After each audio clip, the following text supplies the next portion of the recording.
भारत ने मालदीव को एक स्वतंत्र राष्ट्र के रूप में सबसे पहले मान्यता दी और वहां पर भारत का मिशन भी सबसे पहले खुला, जहां तख्ता पलट से बचाने वाला भारत रहा हो, प्यास से मालदीव की प्यास बुझाने वाला भारत रहा हो और आर्थिक मदद देने वाला भारत रहा हो।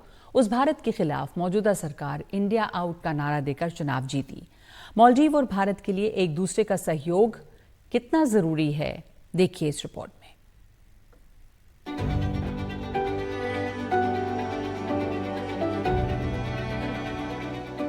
जब मालदीव को पीने का पानी नहीं मिल रहा था, तब उसका जल संकट दूर करने गया था हिंदुस्तान।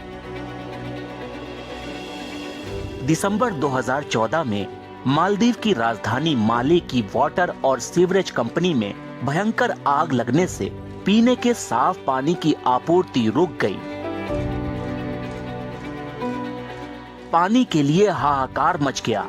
मालदीव की सरकार ने 4 दिसंबर 2014 को भारत सरकार से अनुरोध किया।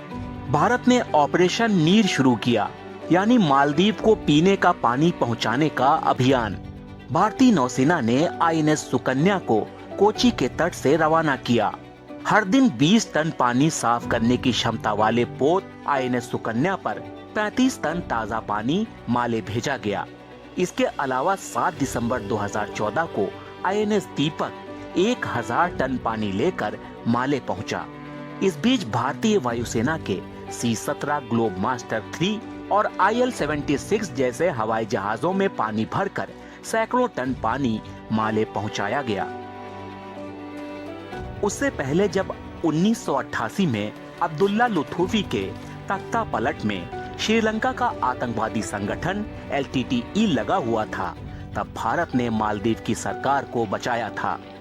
2018 में जब वहां सोलिह की सरकार बनी, तो शपथ ग्रहण समारोह में पीएम मोदी खुद पहुंचे थे। साथ ही मालदीव को भारत ने 1.4 अरब डॉलर की आर्थिक मदद की थी। इन सब से बहुत पहले चलिए तो 1965 में मालदीव को एक स्वतंत्र राष्ट्र के रूप में मान्यता देने वाले देशों में भारत सबसे ऊपर था।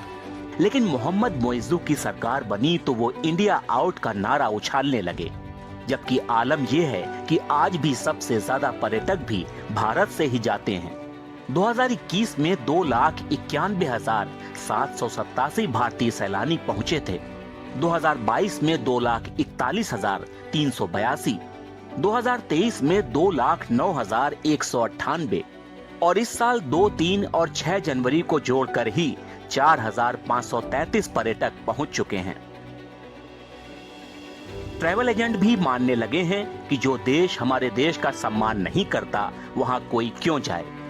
My first reaction would be that why are you going to a country where you're not respected? ये तो है नहीं कि Maldives is the only country we can travel to. We can travel to so many other countries. So the opportunity is there. The opportunity is right in India. So why would we go to a country जहाँ आपकी खुद की self respect नहीं है? So let that self respect come. And people like Maldives should understand this more. Because post COVID अगर उनको किसी ने खड़ा किया अपने पैरों पे, तो Indians ने खड़ा किया।